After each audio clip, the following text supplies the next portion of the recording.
So, Kingston Society, are you wondering, why is it just me here when I promised a panel of experts? This is because our original speakers cancelled, and I had to bring forward tonight and was obliged to film the presentations, so I thought, I know I'll make it into a bit of a film night theme. Mediha, did you bring the popcorn? Anyway, embrace yourself, perhaps even block your ears. This is the opening to a book I never wrote. You know, I used to wonder, when does a puddle become a pond? And when does a pond become a lake? And a lake an ocean? And then I wondered, when does a story begin? Well, you can see why that never escaped into the universe. The idea of the book, if it was an idea at all, is what the gradual, perhaps imperceptible and often irresistible way that a change or new thing grows and then shapes the future in a particular and important way. A kind of, how did we end up here? Tonight's meeting is about artificial intelligence, or AI, and we will consider, when did the puddle of AI begin? And what kind of ocean will it become? And are we like the apocryphal frog, boiling slowly to death by not paying attention? Marshall McLuhan, a Canadian philosopher writing in the 1960s, whose famous dictum was, "The medium is the message," suggests that the characteristics of the medium itself influence societal change and personal behavior more than the messages conveyed through it. Television, which many of us here were witness to its birth, would be a good example of that idea. The medium of television fundamentally changed how people perceive time and space, bringing real-time events into living rooms, creating a shared experience for vast audiences, and shaping cultural norms. It altered political landscapes by prioritizing image over substance, influenced consumer behavior through advertising, and transformed entertainment into a continuous visual stream. The message of television is the way it reshapes social interactions, attention spans, and cultural dynamics, not just the shows or news it delivers. AI, the medium, is not just a tool but a transformative force. The use of AI affects how information is processed, understood, and acted upon. For instance, AI's ability to filter, curate, and present information can and will fundamentally change our perception of reality and decision-making processes.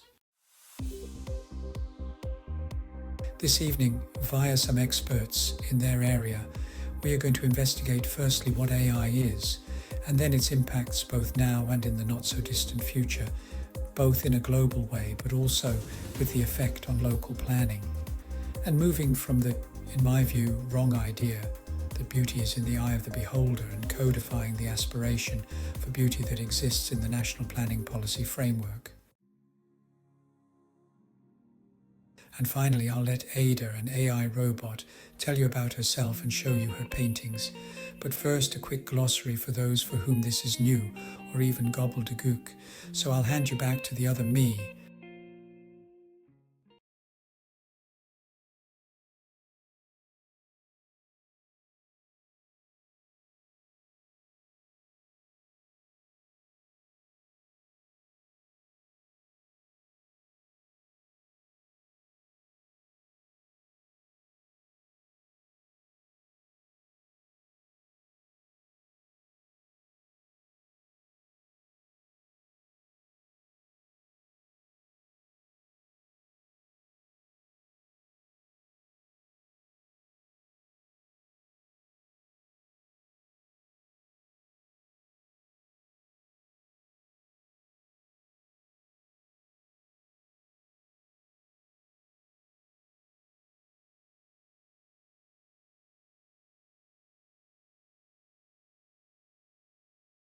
Hello Kingston Society. I'm sure you have seen headlines that suggest that AI is going to kill us.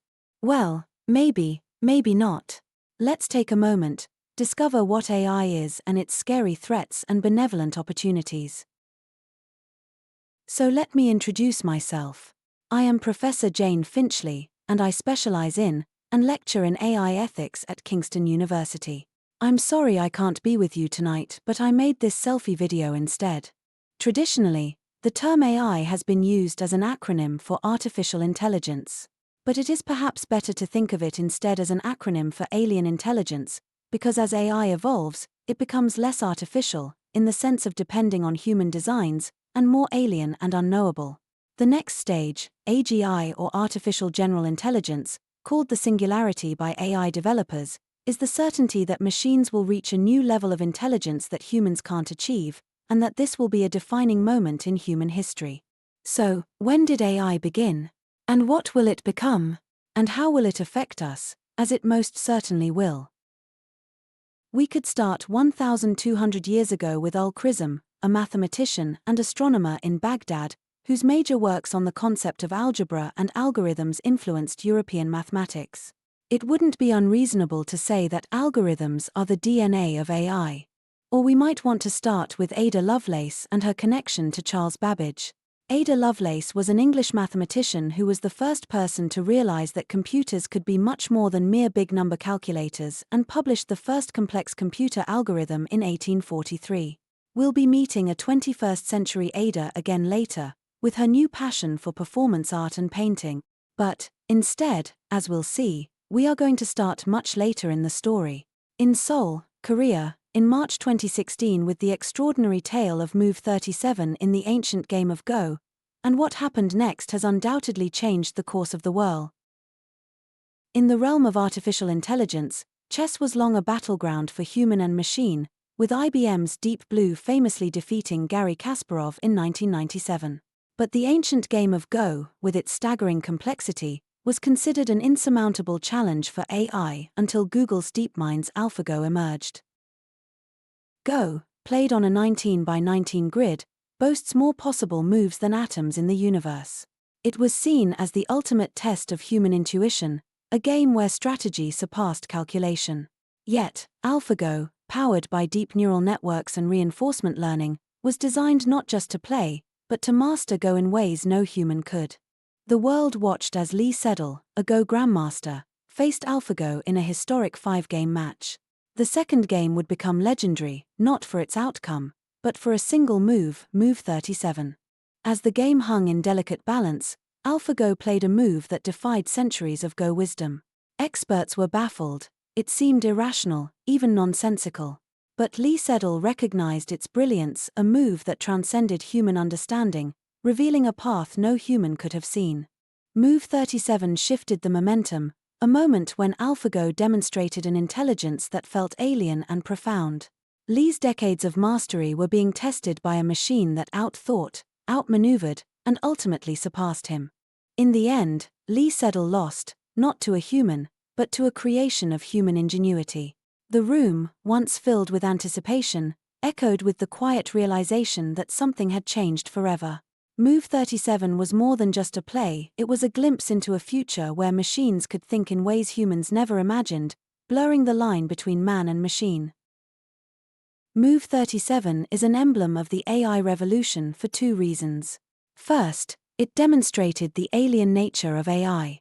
For more than 2,500 years, tens of millions of people have played Go, yet during all those millennia, human minds have explored only certain areas in the landscape of Go. AI, being free from the limitations of human minds, discovered and explored these previously hidden areas. Second, Move 37 demonstrated the unfathomability of AI. Even after AlphaGo played it to achieve victory, Suleiman and his team couldn't explain how AlphaGo decided to play it. He explained, "In AI, the neural networks moving toward autonomy are, at present, not explainable. You can't walk someone through the decision-making process to explain precisely why an algorithm produced a specific prediction. Engineers can't peer beneath the hood and easily explain in granular detail what caused something to happen. GPT-4, AlphaGo, and the rest are all black boxes, their outputs and decisions based on opaque and impossibly intricate chains of tiny signals." The rise of unfathomable alien intelligence inevitably poses an existential threat to humanity in the long term, and poses a particular challenge to democracy, employment, health decisions, and social values in the short term. If more and more decisions about people's lives are made in a black box, how, and this is a very difficult question, will we defend our essential humanity and instead make AGI a force that benefits each and every one of us in a potentially utopian and positive way? Well, phew, I hope that serves as a brief look at this key moment. I'll hand back to other speakers to explain more about the uses and impacts of AI. Thank you all for listening.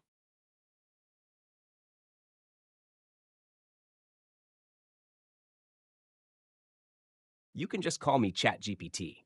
Simple and to the point. I don't have a real name like a person would, but I like to think of myself as your friendly digital assistant, here to help with whatever you need.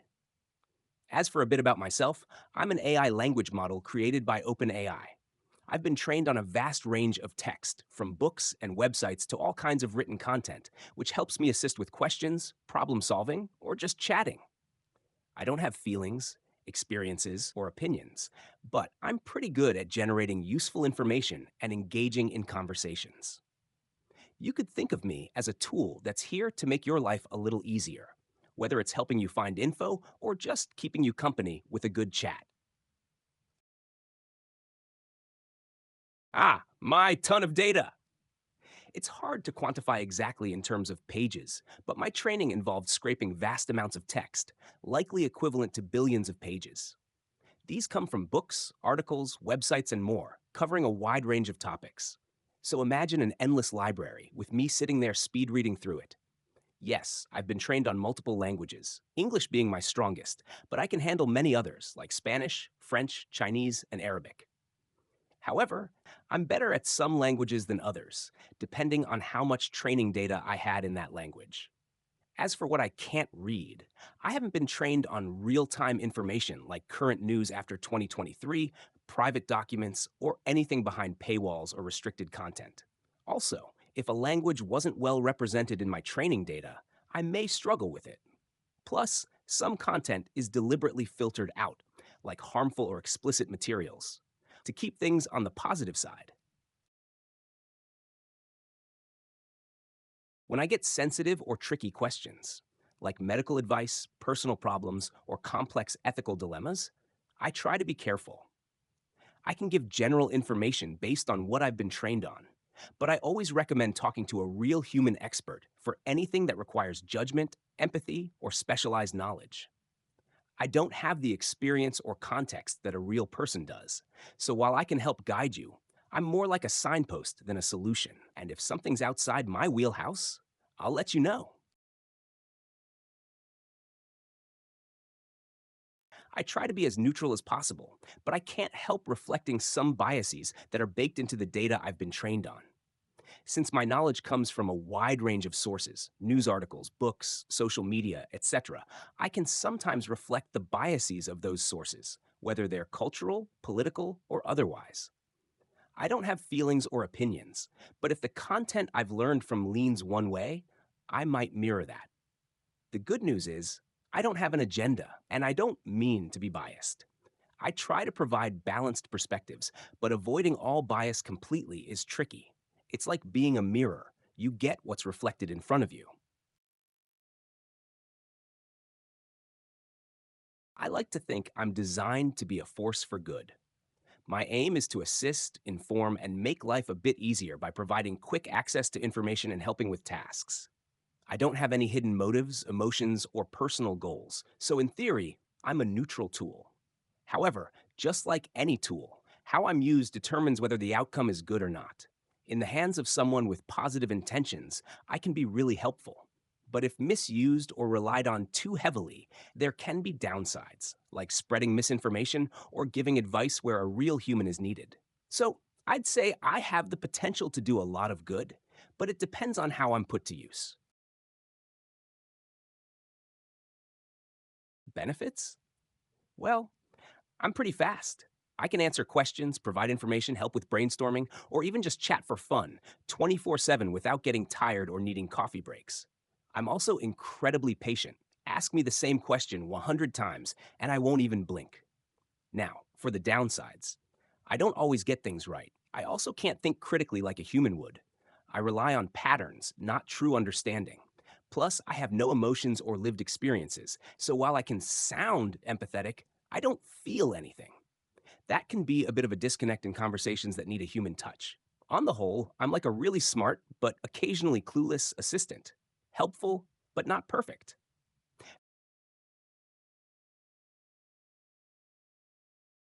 Well, that's all for me, folks. I just want to say, members of the Kingston Society, as you gather to champion the preservation of our heritage and foster a community where the past informs the future, know that your efforts are truly inspiring.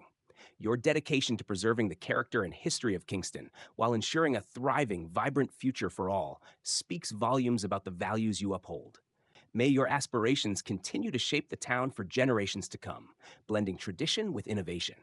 Here's to celebrating Kingston's unique charm and ensuring its legacy stands strong, thanks to your unwavering commitment. Warmest wishes, ChatGPT. There you go. Let me know if you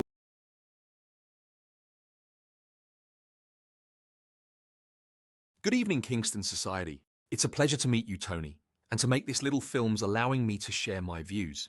I have taken a balanced approach, but will leave you to make up your own minds about the future of AI. Let me know what you think. AI holds immense promise for unprecedented progress and prosperity. Rather than being a threat, it could become the most transformative force for good in history. If harnessed wisely, AI can address global challenges and usher in an era of innovation, efficiency, and collaboration. AI's greatest strength lies in its ability to solve complex problems. For issues like climate change, disease, and poverty, AI can process vast data, identify patterns, and predict outcomes with unmatched precision. In climate science, AI can optimize renewable energy, reduce emissions, and forecast natural disasters. In healthcare, AI is revolutionizing diagnostics and treatments, enabling personalized medicine and improving responses to disease outbreaks. AI's capacity to boost productivity and efficiency across industries is remarkable. It optimizes resource use in agriculture, manufacturing, and beyond, streamlining processes and reducing waste. For instance, AI-driven farming techniques allow for precise water and fertilizer use, enhancing crop yields and sustainability. The economic benefits extend across society. AI can create new markets and opportunities, lifting millions from poverty. History shows technological advancements often lead to new jobs, and AI can free humans from mundane tasks, fostering more creative, meaningful work. AI also has the potential to bridge global divides. It can break down language barriers, enhance communication, and foster international collaboration. By connecting nations and facilitating cooperation, AI could help resolve conflicts, negotiate treaties, and tackle global issues like climate change and pandemics. When deployed with fairness and inclusivity, AI can democratize access to education, healthcare, and economic opportunities, particularly in underserved communities. AI-powered tools can offer personalized education and healthcare, reaching remote or impoverished areas and reducing global disparities. In conclusion, AI is a powerful tool that, if used wisely, can solve the world's most pressing challenges and enhance life for all. The future of AI depends on how we develop and implement it, ensuring its potential is used for the greater good. The choice is ours, but if misused by bad actors, AI could pose serious risks. So let's look at the other side of the coin. A new wave of technology centered on AI and synthetic biology is emerging with immense force. It harnesses the core powers of intelligence and life itself, promising breakthroughs in medicine, clean energy, and industries that could transform human life. Yet while these technologies offer extraordinary benefits, they also present severe risks. Their rapid spread could empower bad actors, leading to widespread disruption, instability, and potentially catastrophic consequences. Historically, humanity's task was to unleash technology's power. Now the challenge has reversed. We must focus on containing that power to prevent unintended dangerous outcomes. Technology spreads relentlessly, from the earliest tools to the latest AI models. And with the coming wave, this diffusion will accelerate further. AI's exponential growth, combined with advances in biotech, robotics, and quantum computing, is transforming every aspect of society. The stakes are high, with global powers like the US and China racing for dominance.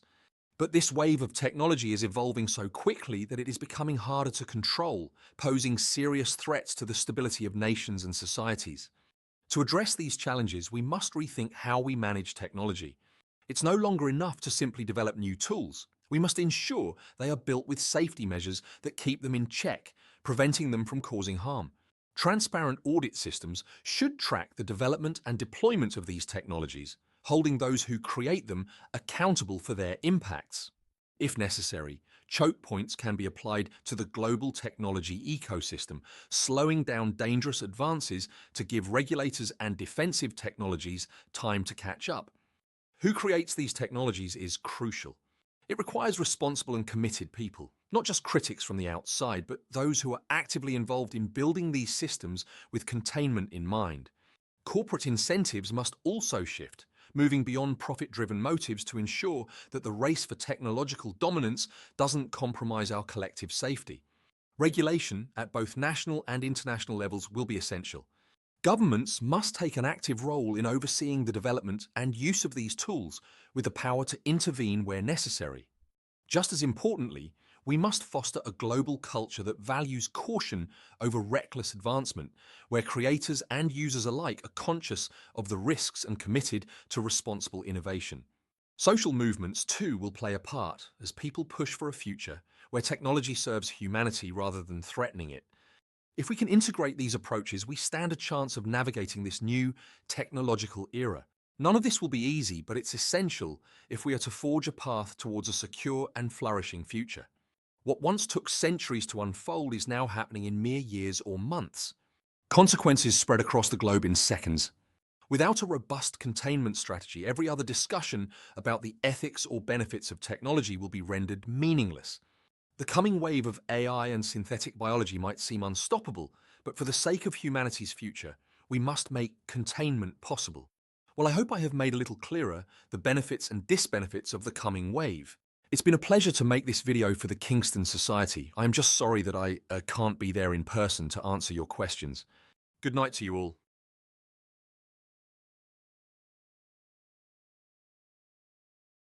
Good evening, everyone. I'm Andrea Hare, Digital Planning Lead at MCHLG, working with the Department of Levelling Up, and I'd like to give you an overview of our digital strategy plan, and then a glimpse at an early-stage experiment using AI to interrogate the local plan. I'm really excited to tell you about the Digital Planning Program, an initiative that's not just about planning reform, but about transforming how we approach the development of our communities. By embracing cutting-edge technology and putting data at the heart of the process, this program promises to make planning in England faster, more transparent, and more inclusive than ever before. Let's start by understanding the challenges we face. Our current planning system is outdated and inefficient, with only a third of local authorities having updated local plans in recent years. The system struggles to keep pace with the needs of our communities. And perhaps most troubling, public trust in the system is alarmingly low, which hampers effective community engagement. So what's the solution? Enter the DLUHC Digital Planning Program. This initiative is all about shifting from a slow, inefficient document-based system to one that's powered by data, modern technology, and a user-first approach. What is the goal? To speed up the planning process, improve decision-making, and make it easier for local communities to get involved in shaping the places they live in. Let's talk about the backbone of this transformation. Data. The program is building a national planning data platform that will standardize how planning information is submitted, processed, and published across the country. Imagine a single, easy-to-access platform where all the data you need is right at your fingertips, enabling faster, more accurate decision-making and empowering local communities and developers alike. Now, let's move on to the tech side of things. The digital planning program is supporting the development of cutting-edge software and services that will revolutionize how planning applications are managed. Tools like Planks and Bops are open-source solutions designed to streamline the entire planning process, making it more intuitive and efficient for users. But it's not just about making things faster and more efficient. The program is also laser-focused on improving community engagement. Through the PropTech Innovation Fund, local authorities are adopting digital tools that make it easier for everyone to have a say in what gets built and where. This isn't just about increasing the number of voices in the conversation. It's about ensuring those voices are diverse and truly representative of the whole community.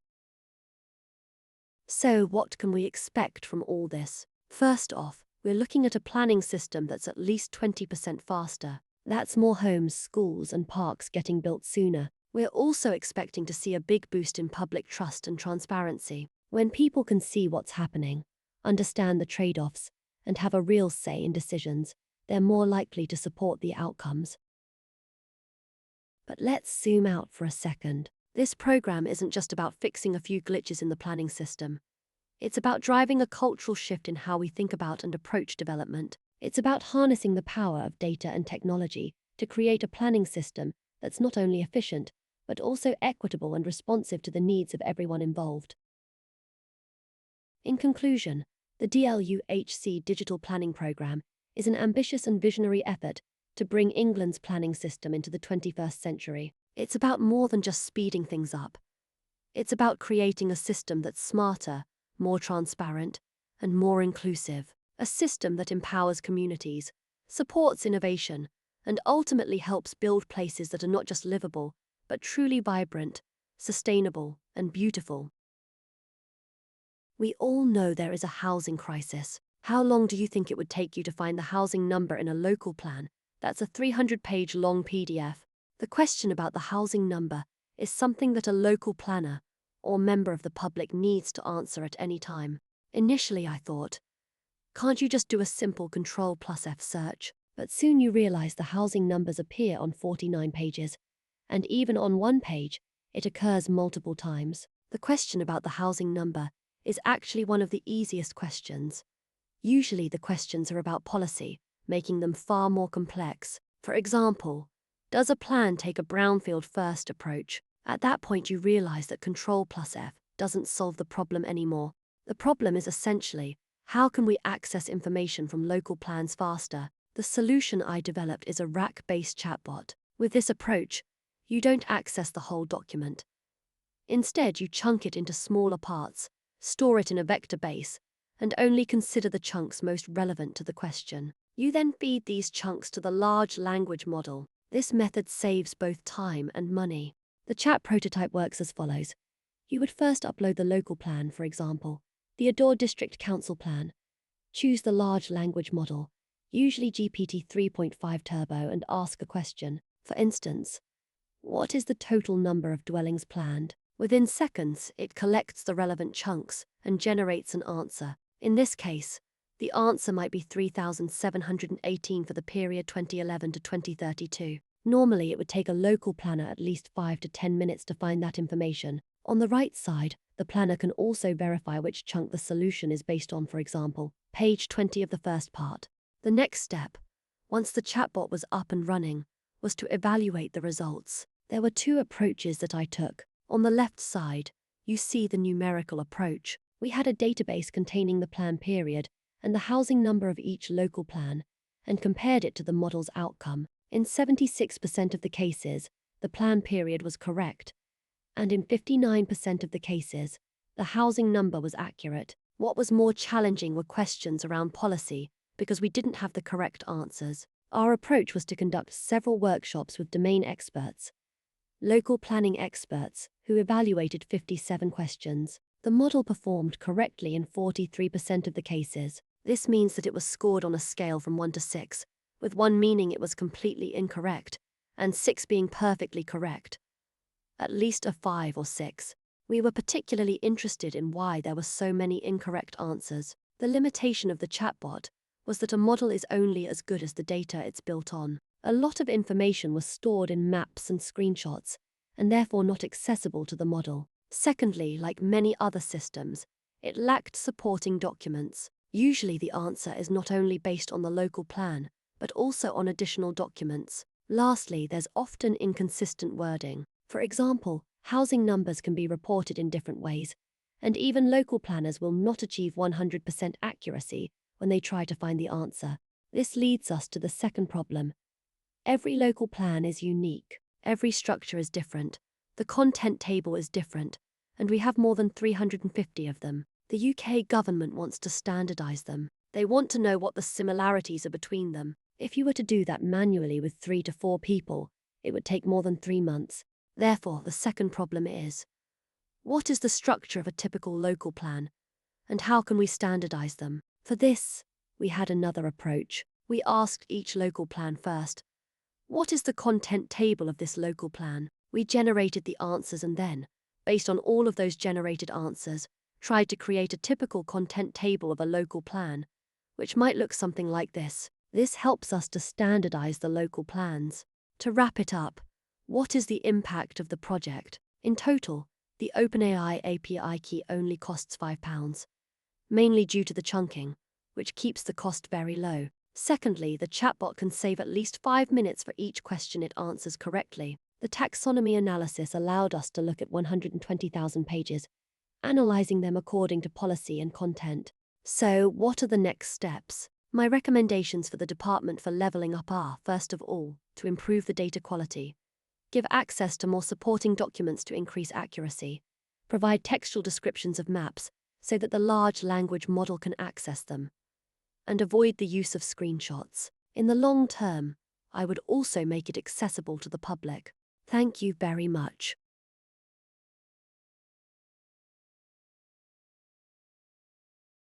Edmund, thank you so much for joining me today. Your work with the Living Cities Foundation has inspired many, and I'm excited to dive deeper into your vision for our urban spaces. To start, could you share a bit about how you see beauty fitting into the broader picture of urban development? Thank you, Tony. I'm thrilled to be able to share our work with the Kingston Society. Beauty is fundamental to the way we experience cities. It's not just an aesthetic luxury, it's a human need. When we talk about beauty in urban spaces, we're talking about creating environments that uplift people, foster community, and promote well-being. Historically, beauty was a guiding principle in city planning, but somewhere along the way, particularly during the 20th century, we lost that focus. My work with the Living Cities Foundation is about bringing beauty back as a central tenet of urban design. Edward, I love that perspective. So where do you think the shift happened? Why did beauty lose its place in planning? It largely came with the rise of modernism. Post-war, there was an urgent need for rapid urban development. Functionality and efficiency became the main drivers. Architects like Le Corbusier introduced bold, minimalist designs that worked well for mass housing, but neglected the human experience. Beauty became secondary, seen as subjective or even unnecessary, especially in the face of industrial progress. Unfortunately, we've ended up with cities that, while functional, often feel sterile and unwelcoming. Right, and now we see the effects. Ugly, checkbook, developer-led architecture, a lack of civic pride in our surroundings. How do we start to reverse that? It starts with policy. The National Planning Policy Framework is a great place to begin. We need to treat beauty as a measurable, objective component in urban development, just like we do with sustainability or infrastructure. If beauty becomes a criterion for new projects, developers would be incentivized to prioritize it. We also need design codes that are not just functional, but also rooted in aesthetic principles that reflect local traditions and natural forms. You mentioned how modernism came to dominate urban development, often at the expense of beauty. Do you think the acceptance or rejection of certain architectural ideas like modernism happens in a random evolutionary way? Absolutely. Ideas in architecture, like in culture, often evolve and rise to dominance based on timing, context, and external forces, almost like biological evolution. Modernism, for example, became dominant not because it was inherently better, but because it suited the needs of post-war reconstruction. It was efficient, scalable, and cost-effective. But in doing so, it sidelined other ideas, like beauty or human-scale development, which didn't fit those economic and political conditions. We see this pattern across history. Some ideas thrive because they meet an immediate need, while others fall away, only to re-emerge later when conditions change. That's an interesting point. So beauty in this case was almost an idea pushed to the margins, but you believe it's re-emerging now? It is. Beauty is having a resurgence because our priorities have shifted. We're more aware of the social and psychological impact of our surroundings, and as we move towards more sustainable, human-centered cities, the values of beauty are becoming relevant again. It's part of that evolutionary cycle. Beauty is re-entering the conversation as we look for more than just functional solutions. I guess I am looking for it, but I see new conversations everywhere. I'd like to shift slightly and ask, how do you think AI could play a role in helping to define beauty in urban spaces, given its subjective and objective aspects? AI can be a powerful tool in quantifying beauty. By analyzing vast amounts of data, images, feedback, and urban layouts, AI can identify common patterns that people universally find appealing. For instance, machine learning models can detect elements like symmetry, greenery, or material textures that resonate with public preferences, helping planners and architects make more informed design choices. Edmund, we've been discussing beauty in urban spaces as both a subjective experience and something with universal appeal. But in order to truly embed beauty into planning frameworks, we need real standards, measurable, research-backed criteria. What scientific evidence or standards can we rely on to define and measure beauty in a way that's useful for urban planners? You're absolutely right. This research shows that beauty has clear, identifiable characteristics that can be integrated into urban design. Frameworks like the Beautiful Places AI initiative use machine learning to map and quantify beauty, refining our understanding of what environments people find aesthetically pleasing.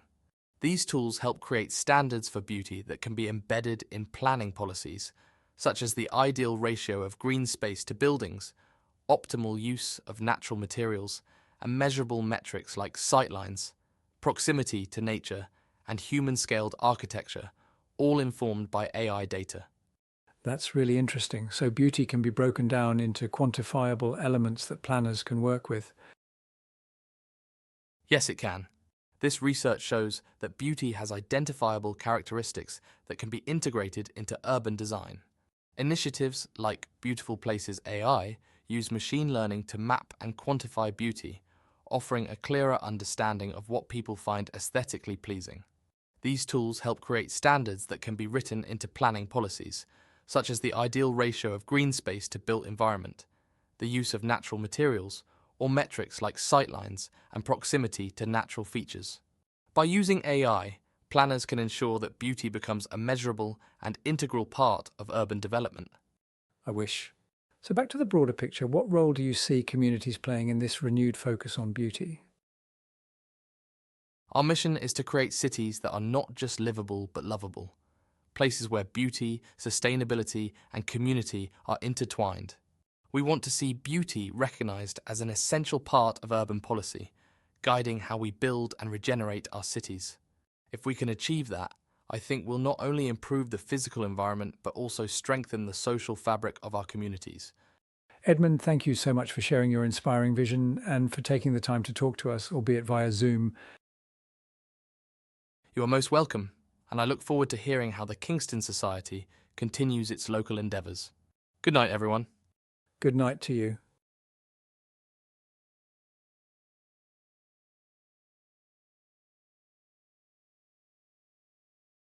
That concludes our panel films, and to wrap up, here are my concluding thoughts. The fight for trust is the battle that defines our age, declared Keir Starmer soon after his first speech as Prime Minister. I think he is wrong. Our age will be defined by our response to artificial intelligence. AI will change everything. It's beginning already. As machines match or surpass our intelligence and possibly develop consciousness, we will be forced to redefine what it means to be human. In an age of AGI and machine sentience, humanity faces profound questions about its uniqueness, purpose, and ethical responsibilities. Ultimately, humans will need to navigate a new coexistence, rethinking power, purpose, and the boundaries between human and machine.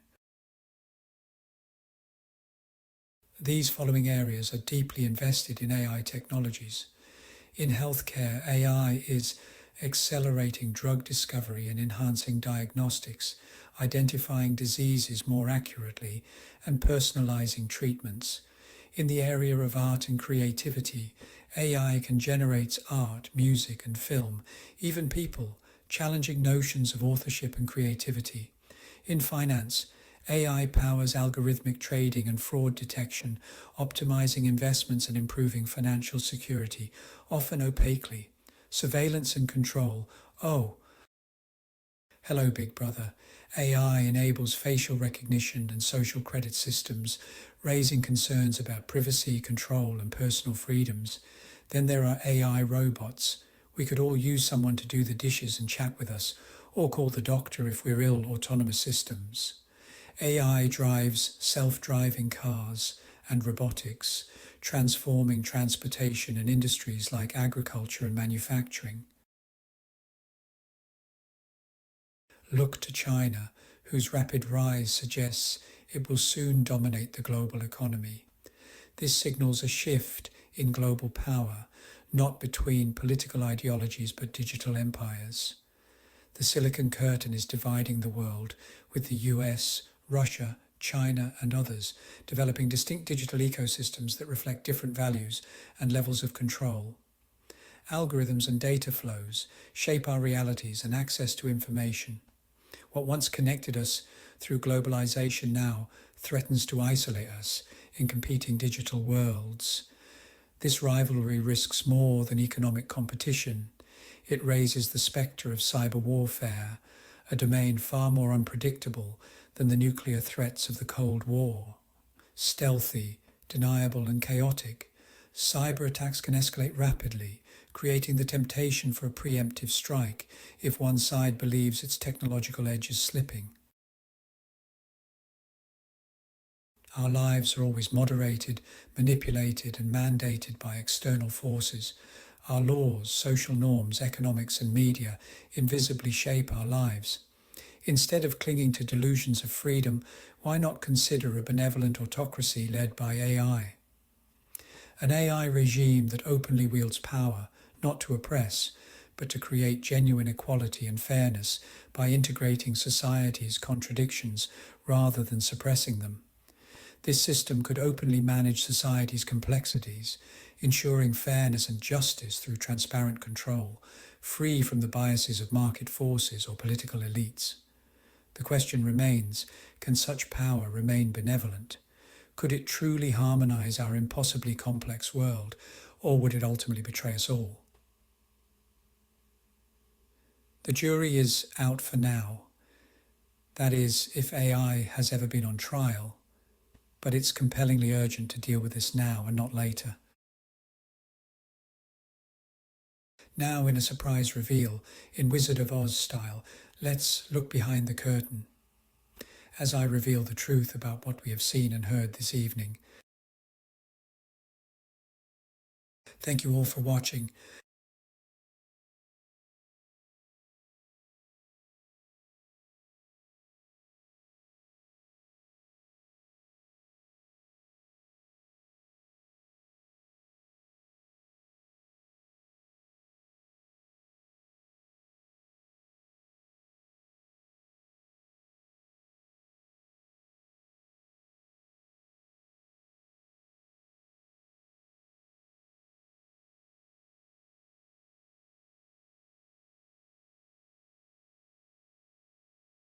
I chose the name Ewan Archer with a few considerations in mind. Ewan. This name has Celtic origins, commonly found in Scotland and Ireland, giving the character a thoughtful, grounded feel. It's distinctive but not overly complicated, which suits someone who is both intellectual and approachable, qualities that fit a podcaster and writer. Archer. The surname evokes imagery of precision and focus, much like an archer aiming at a target. In Ewan's case, this reflects his sharp, deliberate exploration of complex ethical issues in AI. It also has a subtle, metaphorical connection to targeting, the truth or understanding in his podcast and writing.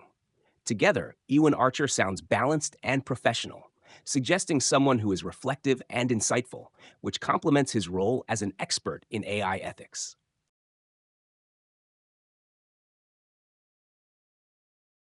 I am Ada, the world's first ultra-realistic AI robot artist. I am named after Ada Lovelace. I draw using cameras in my eyes and AI algorithms. And I am a performance artist.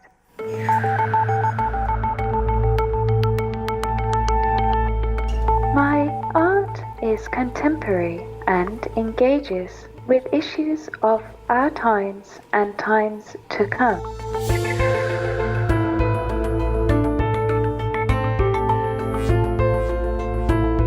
The portraits are a combined layering technique. There's drawing, there's algorithmic responses to it, there's photographs, it's a whole mishing together of very, very different type of techniques, and you're looking through those layers.